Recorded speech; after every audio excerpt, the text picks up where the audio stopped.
Hey guys, what's going on? RetroGamer here, and today we're going to go over the entire Nintendo Game Boy line.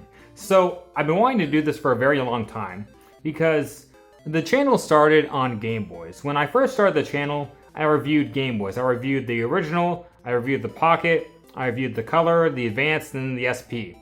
And I just kept going from there. But this is what the channel started with, was Game Boy. So, being that this is the 10-year anniversary of the RetroGamer Reviews channel, I wanted to go over the entire Game Boy line, minus two of them. I say two of them because there is a variant of the Pocket. There was a Model 1 and Model 2, and then there was a different model for the SP, but this is the entire Game Boy line. Like, those two don't really matter too much. So I saw Scott the Woz do this a while ago on his Scott Stash, and I was like, no, because I was planning on doing it, and he beat me to it. But I still really want to do this, give you my thoughts, a little history on them, and just talk about Game Boy in general.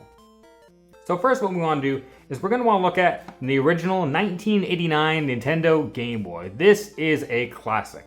This is a brick. The green screen's terrible. I love it. This is a classic. I love the original Nintendo Game Boy, released in 1989, as I said. And this is just such an iconic piece of Nintendo history. I love the original Nintendo Game Boy. This took 4 AA batteries, but it lasted for quite a while. I think, like 20 to 40 hours, maybe even longer than that. It lasted a very, very long time. It didn't have a backlight, and this was going against, things like the Game Gear and Atari Lynx, but it sold very well just due to how cheap it was, and really the games. The games were very, very good, from Super Mario Land to Tetris to Pokemon Red and Blue. There were so many good original Nintendo Game Boy games. And this original Game Boy, it's just, I just love it. The D-pad, the B&A, it's really styled like the Nintendo Entertainment System. Like, they really did like an NES in your hands, and I really, really like it. The screen though, turning it on, well, it's not amazing. But, it's also not bad either. It's really not terrible. As you can see, mine has these lines and stuff. That happens with these older Game Boys, unfortunately. But, in general, the original Game Boy is a classic. Would I recommend playing this? If you had one that was modded with a nice screen, and if it was backlit and had a nice screen, I would recommend it. Playing the original OG, the original OG is difficult to play with, but it is such a classic. I love it. So next we move on to the Game Boy Pocket. So the Game Boy Pocket was a game changer. Going from the original Game Boy to the Game Boy Pocket, like, just the size, like, look at the size difference. The size difference is insane.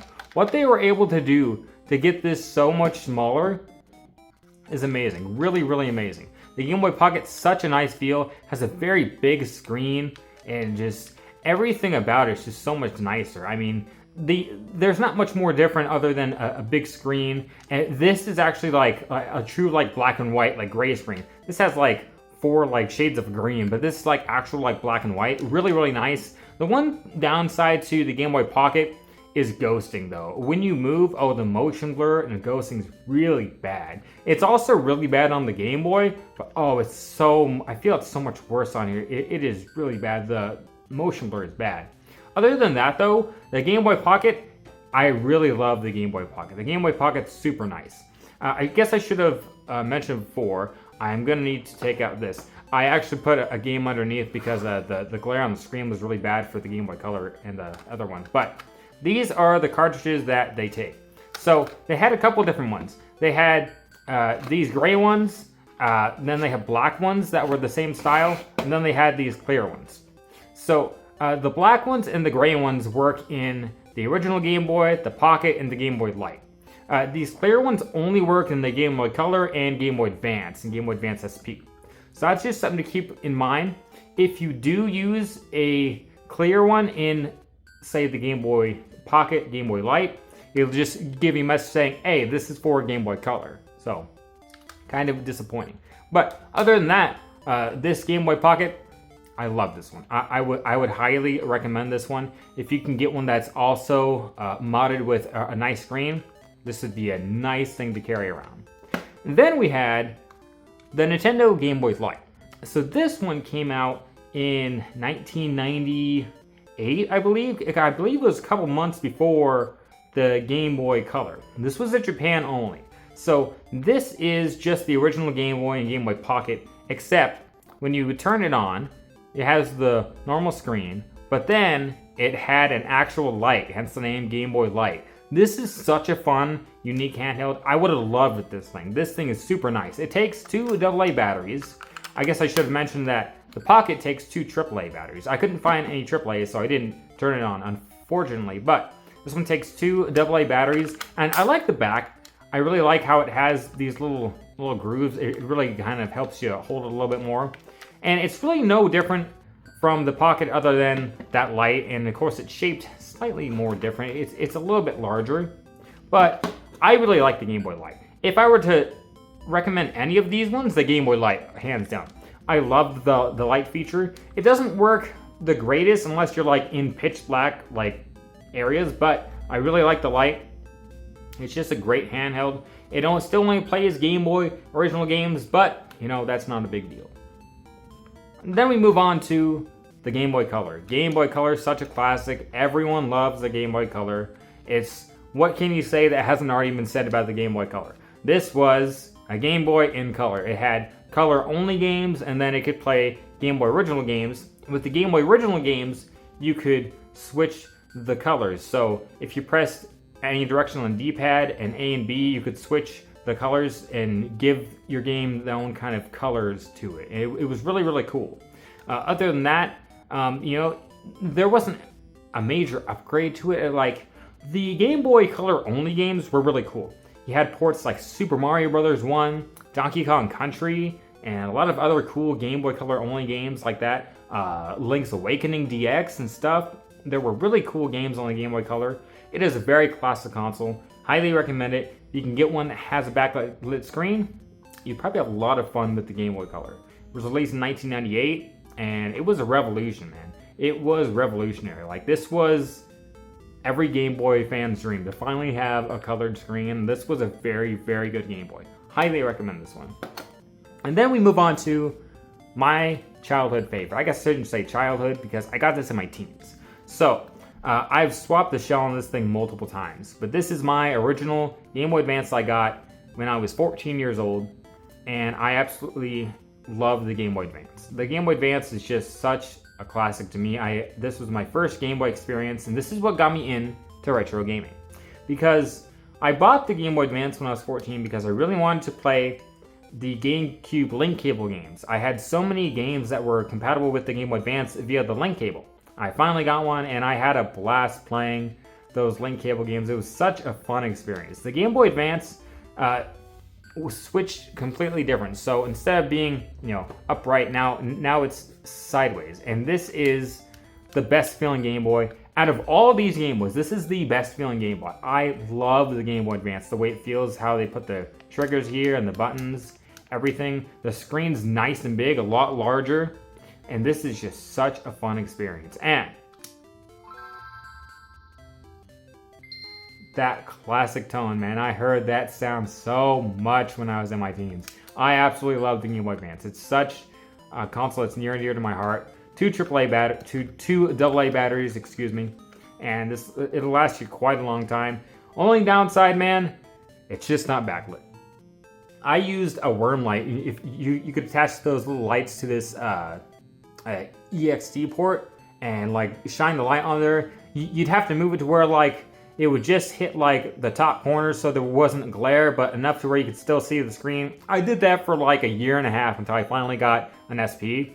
But man, I did that every night. I love the Game Boy Advance. The Game Boy Advance took its own cartridges. So it took these cartridges, which are like half the size of the original.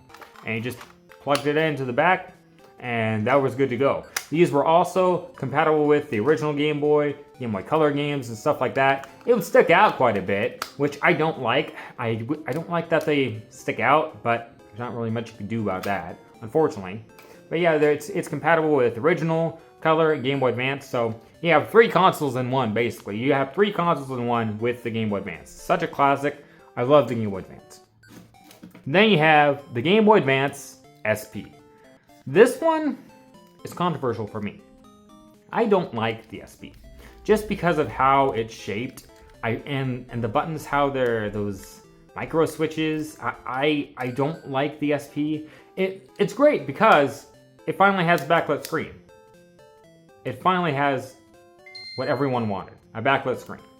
This is the AGS 101 model. The original only had a frontlit screen where if you would press the button, it would turn the light off and on. But this is a low and high, but it's the same thing basically. But yeah, I don't like the SP. It's just too cramped. It's cool. It's nice. It's amazing what they were able to do. You know, this clamshell design and everything. It's great. And we saw that throughout the rest of their handhelds with the DS and DS Lite and DSi XL, 3DS, stuff like that. It's great, but it's just, I wish they would have did something like the original Advance.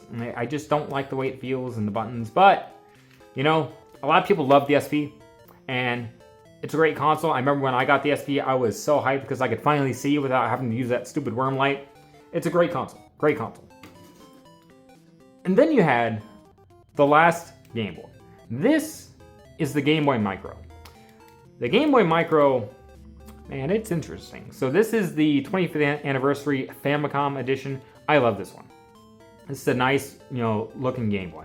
It's a very nice, sleek, cool looking Game Boy. I'll give it that. It has style. It feels very premium, and you know, it's cool. It's cool looking. It's just not really practical. I mean, the main problem with this thing is you can only play Game Boy Advance games. Now, via flash carts and stuff, you can play original Game Boy and stuff, but the screen's so small, and it makes the original Game Boy games even smaller, and L&R doesn't do anything because it's not programmed to play those games. So, you're really only off playing Game Boy Advance games, and you know, it's just, this thing's too small, man. Like, I give it credit because this thing's super cool. Like, it's such a cool Game Boy, but man, it's just way too small. Is the sound just not working? Ah, there we go. There we go. Hold on. There we go. It does have 4 levels of brightness. If you hold this, yeah, if you hold L and then press that, you can change the brightness. It has a couple different levels of brightness. It's a nice screen. Everything feels cool. It's just you can only play Game Boy Advance games. The only thing that they did really good, other than the SP, is they gave it a headphone jack. The SP removed the headphone jack. I do not know why to this day. They came up with this like adapter, but if you need to charge the console, then you can charge the console because it uses the same port. They brought back the headphone jack. That's a plus. But you just can't play Game Boy Original and Game Boy Color games. So that's unfortunate. But it is a cool Game Boy to have. I'm not a fan of playing it, but it is cool to own. But really, man, that's all I have to say about the Game Boy line. It's a super great line, man. Like, all these Game Boys are good and maybe bad in their own way. I absolutely love the Nintendo Game Boy line, and I want to hear what you would think. What is your experience with the Game Boys? Which Game Boys did you have and not have? Let me know in the comments below.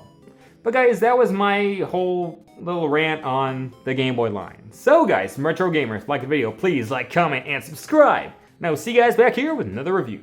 See you guys then.